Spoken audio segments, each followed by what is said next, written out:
Agriculture, Regional Field Office No. 5, San Agustin, Pili, Camarines Sur. Alamin ang mga bagong impormasyon, proyekto, pulisiya, teknolohiya at mga kaganapan sa agrikultura sa Bicol. Dito lang sa Umasenso Online. Magandang araw mga ka-Umasenso! Tara na't manood at makinig ng Umasenso sa pagsasaka at pangingisda. Dito lang sa Umasenso Online. Ako po si Annalyn Baleza. At ako naman po si Bettina Belen mula sa Regional Agriculture and Fisheries Information Section. Maraming salamat po mga ka-Umasenso sa inyong patuloy na pagsubaybay sa Umasenso Online. Ang Umasenso Online, ang online magazine show ng Department of Agriculture Bicol na katuwang ninyo sa pagunlad sa agrikultura. Dito, kayong mga magsasaka at mangingisda ang bida.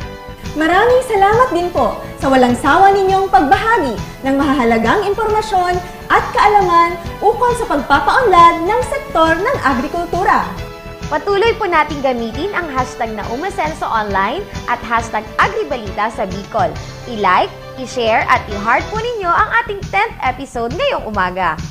Live din po tayong napapanood ngayon worldwide sa aming official Facebook page at YouTube channel Department of Agriculture Bicol at official Facebook account Agriculture Bicol.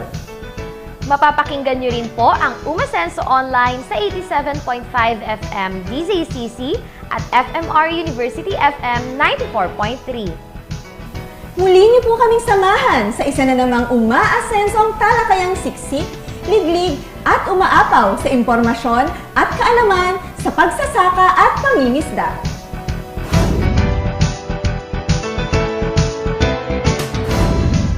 Congratulations to the Regional Agriculture and Fisheries Information Section, or RAFIS, for coming up with this online magazine show featuring DA Bicol's programs, policies, technologies, and updates on agriculture.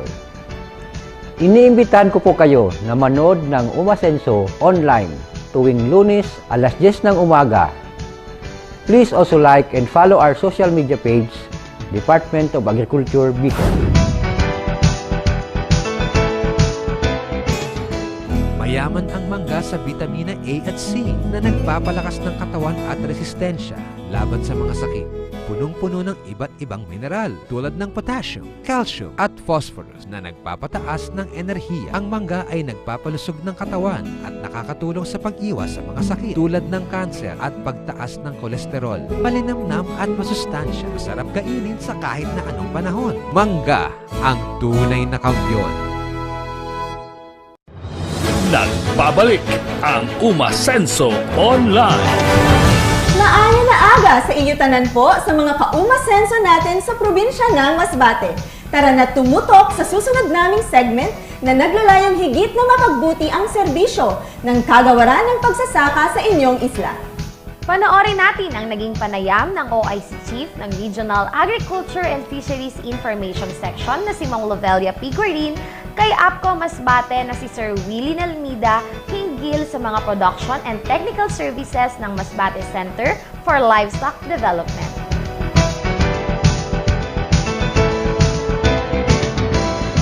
Nandito po tayo ngayon sa Masbate City at kasama ko po ang Agriculture Program Coordinating Officer ng Masbate City, si Sir Willie Nalmida. Okay, magandang Hello. umaga. Love at nagpapasalamat po kami at nabigyan ng pagkakataon na ma-share din natin kung ano ang mga ginagawa natin dito sa Masbate. Dito po sa Masbate, nandito po ang ating Research Outreach Station ng Department of Agriculture sa Bicol na tinatawag na Masbate Center for Livestock Development. Sir Willie, ano po yung mga functions and services? Dahil sa Research Outreach Station ito, obligado po ang Masbate Center for Livestock Development na mag-conduct ng research, especially nakapokus sa animals. Ito ay para matugunan yung mga dapat na technology na angkop sa ating mga magsasaka na dapat ngayon ng mga nag-aalaga ng hayop. Meron tayo doon sa MCLD na Small Ruminants. Pag small ruminants ang pinag-usapan, kambing at tupa. So meron tayong kambing dito na kung saan nagmi-maintain tayo ng magagandang lahi, yun ang ibinebenta sa mga interesado at yung mga na-approve na farmers organization, nakaka-avail din sila sa dispersal program. So may mga requirements lang na dapat ma-meet at number 1 nga yun sa RSPSA registered at dapat nasa isang organized na association. Ano yung mga specific na breeds na nandun sa atin? Meron tayong Anglo-Nubian at Boer. Yan ang sa kambing. Ito ang Madrid Cacao na paborito ng mga kambing. Ang scheme of feeding, ano siya? Yung free range. Ang feed requirements ng bawat isang kambing, nababase yan sa weight nila, yung bigat. At least 10 to 15% ng body weight nila ang makakain nila sa araw-araw. Anong oras sila pinapalabas? Okay, preferably andyan sa 9 to 10. At least wala na yung hamog sa damo na medyo delikado yan sa ating mga hayop. Karamihan ng mga parasite na handyan, wala na yung mga ganyang oras. Alas 4 ng hapon, pinababalik na sila. Aside from yung mga forages, mga tanim, ano pag ibang weeds at biologics ang kailangan ng kambing? Okay, talking of biologics, meron nag-ano din tayo ng mga vitamins. Lalo-lalo na kung may mga anak, may mga bagong anak. Nag-ano din tayo ng antibiotics kung kinakailangan doon sa mga bagong anak, siyempre, para madali makarecover mula sa panganganak. Daon lang talaga. Meron Pakain? din, Walang mga meron feeds din, na nabibili? meron na yung additives nga. Binibigyan lang natin ang mga ruminants kung kinakailangan. Ang dali lang mo pala mag-alaga. O pero kinakailangan, tiyaga. Oo, dahil pag hindi mo naman matutukan yan, pag tinamaan ng sakit, delikado na rin. Lalo-lalo na yung mga parasite. Yan ang naging problema ng karamihan nagkakambingan dito. Okay, ito ang project natin na tupahan o SHIP project na Masbate Center for Livestock Development sa Masbate Breeding Station dito sa Asit, Masbate City. So meron tayong breed na Dorfer na tupa. Tulad din ng kambing, grupo siya ng small ruminants animals. Tayo ang nagpuproduce ng good breeder. Then, yung ibang kayang bumili sila ng breeder dito sa affordable price. So, ito ang lamb. Ang bagong kakapanganak pa lang yan, 1 week pa lang. So, yung lamb. Ay. Ang bait. Sa mga carabaos naman, ano yung intervention? Meron ba tayong artificial insemination? Oo, ang artificial insemination, as per request ng magpapatandak ng artificial insemination, nagmumula pa ang serbisyo doon sa atin sa livestock. Po-coordinate lang, pinadadaan sa atin, then isi-set yun. So, inaano din natin yun na ina-assist. Ang kagandahan nun, ang papel natin na dito sa probinsya, yung ating istasyon dito, pinapollow up natin kung ano yung nagiging status ng pag-conduct ng artificial insemination. Kung nanganak, kung nabuntis o tapos so, nanganak, dahil kinukuha din natin yung percentage. So, ina-advantage kasi na dapat matutukan din natin ano ba ang nangyari sa mga programa na isinasagawa ng department. Kasama yun sa ating technical assistant. Yes. So, karagdagang mga serbisyo pa na ipinagkakaloob ng Masbate Center for Livestock Development, yung aside dun sa mga walking clients natin na pupunta ron, ang kagandahan nun, under din sa RAPIS yung information drive. Ayo, may programa ka, di ba? Meron tayong programa sa radyo, yung magsasaka program, mag-ani sa sariling kasipagan. Anong oras ba yun at anong araw-araw ba yun, Sir Willie? Oo, araw-araw yun, alas 6 pa, alas 7. DYME sa 7 Auto 3. AM station yan dito sa Masbate. Ito naman po mga technical services natin, Sir Willie. Ano na naman po ito? Yung direct na nagmumula sa Regional Office ng Department of Agriculture, meron bagang mga assorted vegetable seeds. Kalakip doon ang pagpapaliwanag kung ano ang tamang sistema ng pagtatanim nito sa ating mga walking clients. Pinapa-follow up din natin at ini-encourage na magbigay sila ng success story kung ano nangyari in fact doon sa mga nakukuha nila ng vegetable seeds. Meron sa corn seeds, diyan sa MCLD, mula din sa corn program, pati yung ilang na mga palay na pinadadaan sa atin. Ang sa hayop, nag-a-assist po tayo ng direkta. Ang iba ng mga hindi na abot ng serbisyo ng ating mga kasamahan sa LGU, nakaka-assist din ang ating istasyon, lalong-lalo na meron tayong station vet. Napapollow up din natin yung mga update technology sa pag-aalaga ng hayop para at least aware sila na, ay, meron na palang ganito na technology. Sir Willie, ano na lang yung mensahe sa ating mga sasaka at sa private sector at iba pang stakeholders na Huwag lang tayo susurrender dahil tayong mga magsasaka ang nagpapakain sa buong sambayanan, hindi lang dito sa Pilipinas, kundi sa buong mundo. Maraming salamat, Sir Willie, sa iyong oras at sa iyong gandang pagtanggap sa amin dito sa Masbate. Salamat at inaasahan po namin na palagi niyo mabibisita ang probinsya ng Masbate. Thank you. Anong baon mo? Meron akong cookies, juice, at chips. Ikaw? Meron akong apple, biscuit, water, at puting mais. Puting mais? Bakit meron ka ba? Sabi kasi ni Mami, ang puting mais ay sagana sa nutrisyon. At nagbibigay sa akin ng energy. Pagod na ako. Buti ka pa, mabilis ka tumakbo at di ka mabilis mapagod. Kaya nga lagi akong kumakain ng puting mais para iwas sakit at pure energy para sa batang maliliit. Ito, kain ka din. Nagbabalik ang Umasenso Online para sa ating mga umaarangkadang balita. Lokal na gobyerno ng Camarines Norte, Sorsogon at Masbate kinonsulta ng DA Bicol hinggil sa PAFES at Devolution Transition Plan. Narito si William Lavapie. Nagpapatuloy ang konsultasyong isinasagawa ng DA Bicol sa mga lokal na pamahalaan ng mga probinsya ng Bicol hinggil sa PAFES at Devolution Transition Plan. Ito ay kaugnay nagpapatupad ng Executive Order No. 138 Series of 2021 na nag-uutos ng full devolution of certain functions ng ehekutibo patungo sa mga LGUs, alinsunod sa Mandanas Garcia ruling ng Korte Suprema. Ayon sa nasabing batas, tataas ang Internal Revenue Allotment o IRA ng mga LGUs na namanggagaling sa mga buwis at koleksyon mula sa import duties bukod pa sa buwis na nakokolekta ng BIR. So we are conducting this consultation with PMLGUs on PAPES, so-called Province-led Agri and Fishery Extension System, and the Devolution Transition Plan.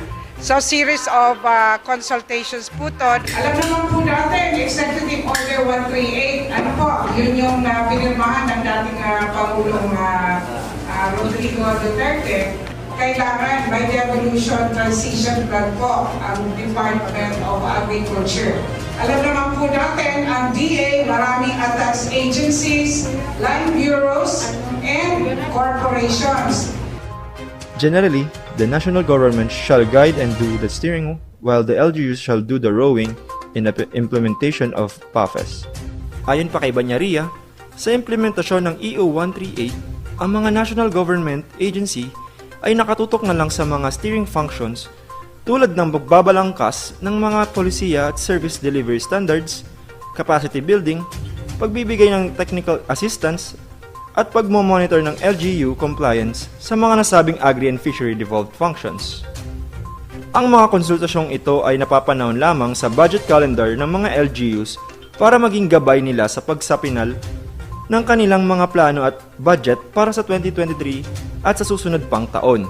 Another thing po, gusto nating i-assist sila, ang ating mga local government units, on how to review, revise if necessary, or i-enhance po ang kanilang submitted devolution transition plan na maging consistent po sila sa aming DA devolution transition plan, And of course, ma-identify yung ang mga issues or concerns sa pag-implement po nitong Executive Order 138, yung sinasabing further devolution. And hopefully, we can also identify strategies and recommendations to solve them. Ang konsultasyon sa Albay ay ginanap sa AFB-Ville sa Kamalig, Albay noong Agosto 30 hanggang 31. Sa Camarines Norte ay ginawa sa Daet noong Setyembre 1, 2022. Sa Masbate City noong ika-6 hanggang ika-7 ng Setyembre.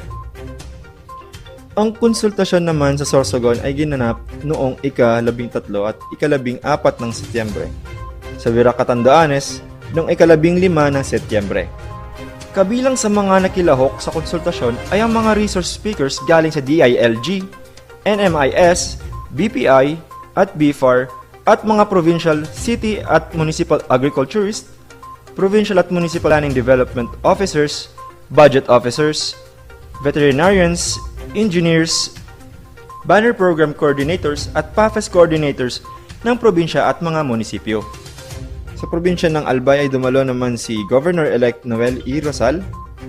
Ang sektor po ng agrikultura sa Masbate, wala namang kakulangan sa pagkain.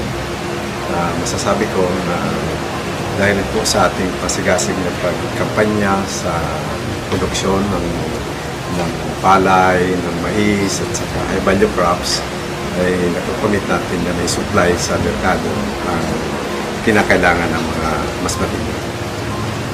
So, although nandiyan din ang kakulangan sa bigas dahil we are not by self-sufficient, at least we are hoping,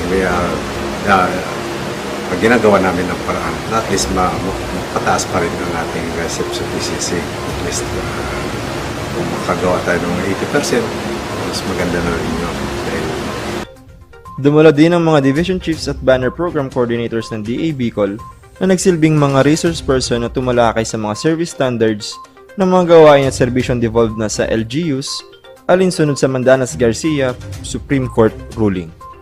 Susunod na gagawin ang konsultasyon naman sa mga local government units ng Camarines Sur. Ito si William Lavapi Jr. nag-uulat para sa umarangkadang balita.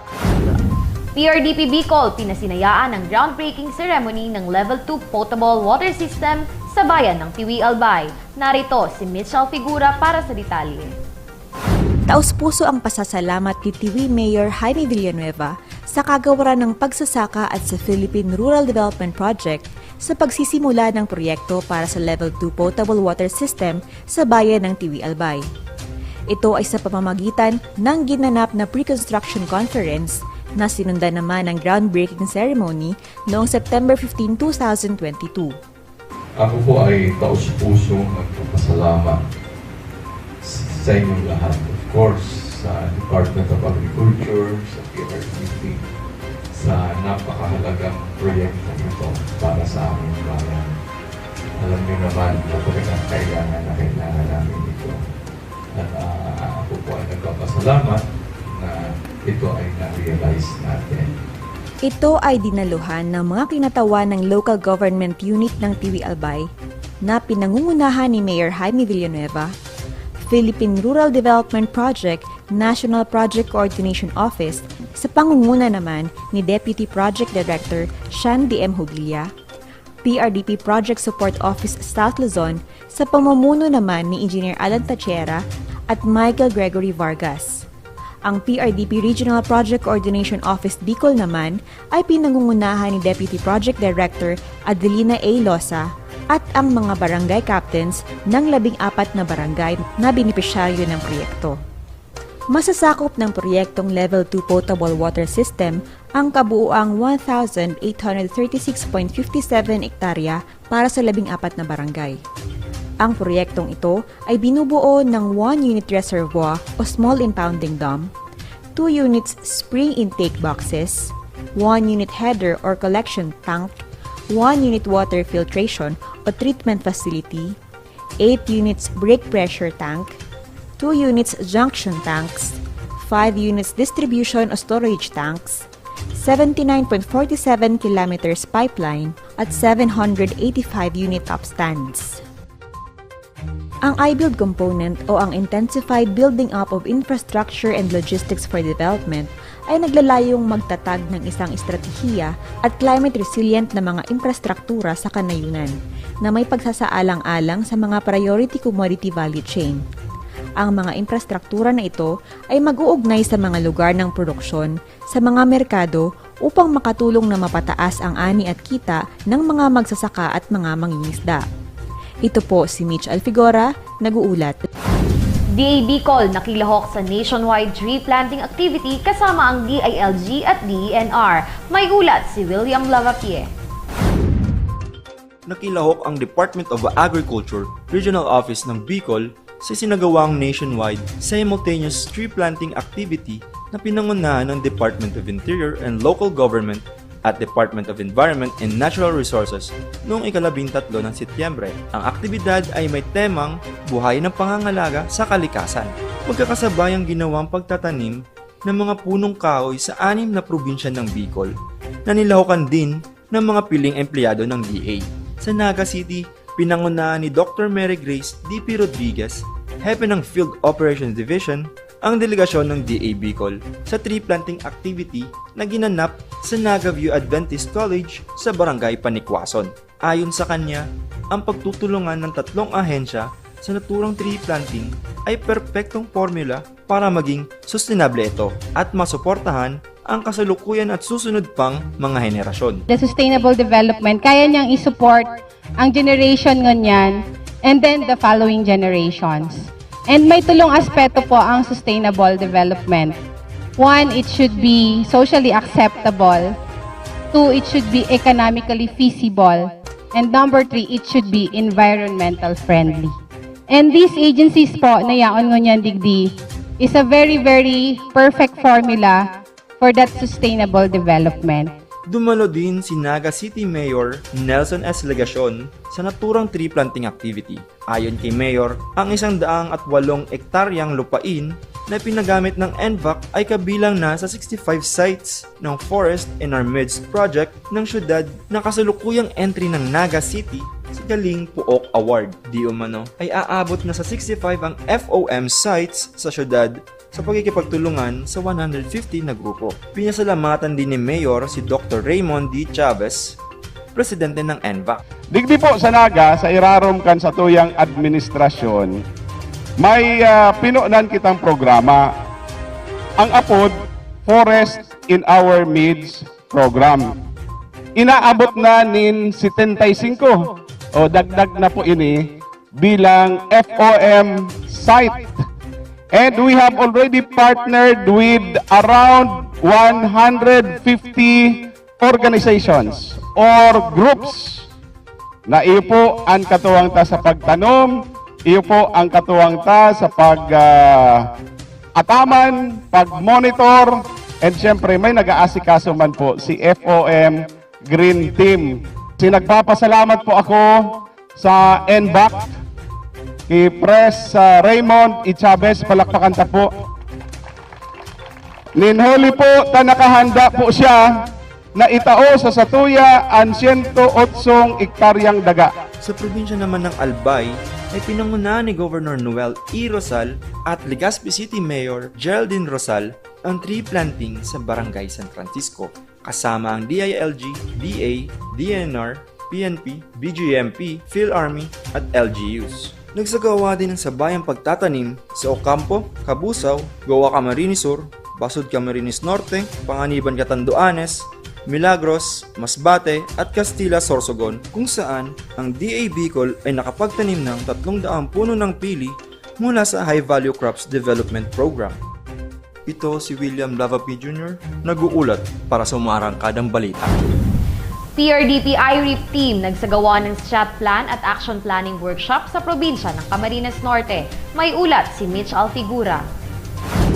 Magkatuwang ang Project Support Office South Luzon at Regional Project Support Office Bicol IRIP team para magsagawa ng focus group discussion, problem analysis, strategic planning at action planning workshop para sa Coco Nut Production Project sa bayan ng Santa Elena at Pineapple Processing and Trading Enterprise sa bayan naman ng Labo, probinsya ng Camarines Norte. Layunin ng aktibidad na ito na matugunan ang mga kasalukuyang issue at alalahanin ng mga proyekto upang makagawa ng action plan para sa epektibong pagpapatupad ng mga proyekto. Ang nasabing kaganapan ay dinaluhan rin ng mga nakatalagang tauhan mula sa Office of the Provincial Agriculturist sa probinsya ng Camarines Norte. Nag-imbita rin sila ng mga kinatawan mula sa ahensya ng Department of Trade and Industry upang matulungan ang mga miyembro na alamin ang mga serbisyo na maaaring makatulong sa mga grupo. Naglalayo ng IRIT component na palakasin at paunlarin ang mga hanap buhay at negosyong nakabatay sa mga pangunahing produktong pang-agrikultura at pangisdaan sa mga target na lugar. Dagdag pa rito, layunin din ng IRIP na tulungang maging produktibo ang mga benepisyaryo ng programa.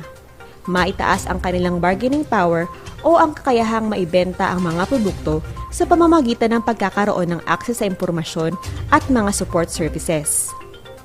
Ito po si Mitch Alfigora, nag-uulat para sa Umaarangkadang Balita. Mga magsasaka sa Bicol, lumahok sa Hybrid Rice Field Day. May ulat si Jason Gonzalez. Mga magsasaka sa Camarines Sur, lumahok sa Hybrid Rice Field Day. Mahigit sa 150 magsasaka sa Camarines Sur ang lumahok sa Hybrid Rice Seed Derby Field Day noong 14 ng Setyembre ngayong taon sa mahigit 7 ektaryang taniman ng palay sa compound ng Kagawaran ng Pagsasaka sa Bicol sa Barangay San Agustin, Pili, Camarines Sur. Ayon kay Regional Executive Director Rodel P. Tornilla, layon ng ganitong aktibidad na maibahagi sa mga magsasaka ang iba't ibang makabagong teknolohiya sa pagtatanim ng palay gamit ang 21 variety ng hybrid rice seeds galing sa 9 na kumpanya ng binhi. Ang mga magsasaka na lumahok ay galing sa Baaw, Kabusaw, Canaaman, Del Gallego, Gainsa, Libmanan, Lupi, Minalabak, Nabua, Pamplona, Ragay, Pili, San Fernando at Sipocot. Ayon kay Regional Rice Program Focal Person Earl Vincent P. Vegas, ang pagde-derby ay magbibigay ng ideya sa mga magsasaka kung aling variety ng palay ang mainam sa kanila at magbibigay sa kanila ng masaganang ani at mataas na kita lalo na sa panahon ng wet cropping season. Ang mga variety ng palay na ginamit ay ang PHB 77, PHB 85 at PHB 79 ng Corteva Agri-Science. Bigante Plus, AZ8533, Habilis Plus, at AZ7888 ng Bayer. Mestizo 20 ng Ducepco, TH82, US88, Quadro Alas ng Seedworks Philippines, LP534, LP937, at LP2096 ng Longping, SL19, SL20, at SL68 ng SL Agritech, BioRice 453 ng BioRice, NK5017 at S6003 ng Syngenta at Jackpot ng Leeds Agri. Bukod sa field tour, nagkaroon din ng farm machinery and equipment demo kung saan nakita ng mga magsasaka ang malaking pakinabang at kahalagahan ng mga makinarya sa kanilang pagsasaka. Hinimok ng hepe ng Field Operations Division na si Dr. Mary Grace D.P. Rodriguez ang mga magsasaka na gamitin sa kanilang pagsasaka ang mga natutunan sa field day na ito dahil sila ang inaasahan upang magkaroon ng seguridad sa pagkain ng bansa. Ito po si Jason Gonzalez, nag-uulat para sa Umaarangkadang Balita. Mga empleyado ng BA Bicol sumali sa 122nd Anniversary Celebration ng CST. May ulat si Emil Pasumbal para sa detalye. Mga empleyado ng DA Bicol sumali sa 122 anibersaryo ng Civil Service Commission. Ngayong Setyembre, pinagdiriwang ang ika-122 anibersaryo ng Civil Service Commission. Ang selebrasyon sa Camarines Sur ay sinagawa sa Camarines Sur Polytechnic Colleges o Partido State University sa Nava, Camarines Sur, kung saan nakilahok din ang DA Bicol sa iba't ibang aktibidad na inihanda. Pinangunahan ni Atty. Daisy Punsalan Bragais, Civil Service 5 Regional Director, ang selebrasyon kung saan tinalakan niya ang paksang Transforming Public Service in the Next Decade, Honing Agile and Future-Ready Heroes. Nagbigay naman ng mensahe ng suporta si Civil Service Camarines Sur Field Office Director, Maria Dolores de Terra Salud. Mainit ang naging pagtanggap ng presidente ng host school, ang CSPC, na si Dr. Carlito P. Cadag, SUC President 3, sa mga dumalo, kabilang sa mga aktibidad ang misa at sumba na pinangunahan ng CSPC Performing Arts. Ito po si Milpa Sumbal nag-uulat para sa Umarangkadang Balita. At yan po ang ating mga umaarangkadang balita.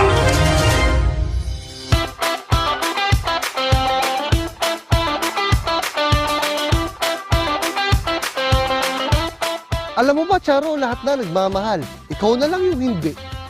Wow ha, pero tama ka. Mahal na nga lahat ng bilihin, pati abono. Oo nga, sa 2,000 piso kada sako, madadahil sa pataba ang palay ko nito. Tsak, dahil din ang ani ko.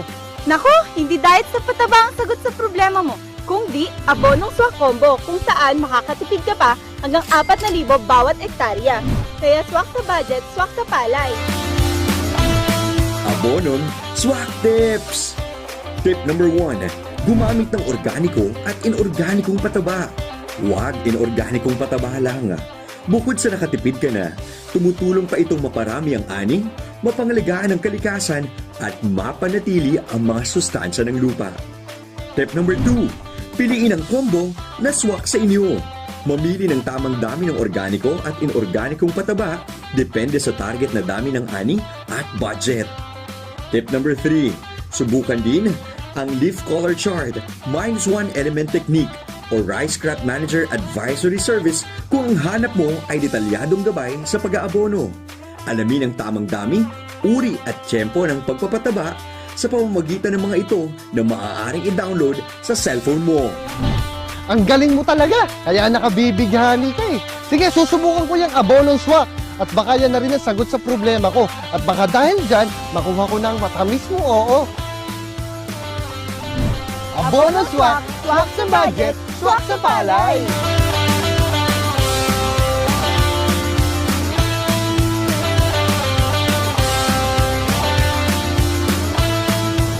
Nagbabalik ang Umasenso Online.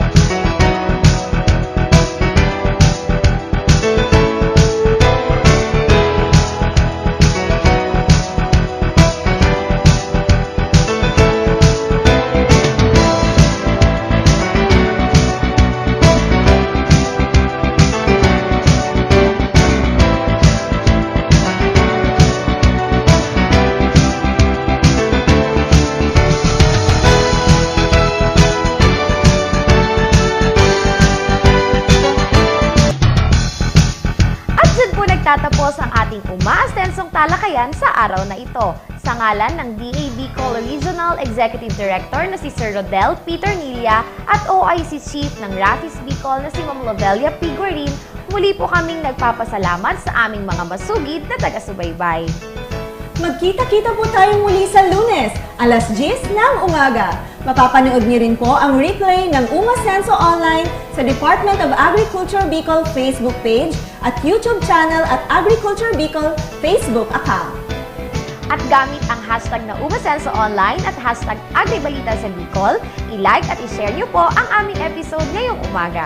Mapapakinggan niyo rin po ang Umasenso Online sa Broadcast Center ng Camarines Sur Polytechnic Colleges, 87.5 FM DZZZ at FMR University FM 94.3.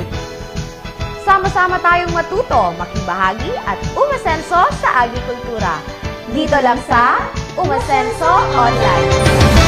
Dito sa kagawaran ng pagsasaka,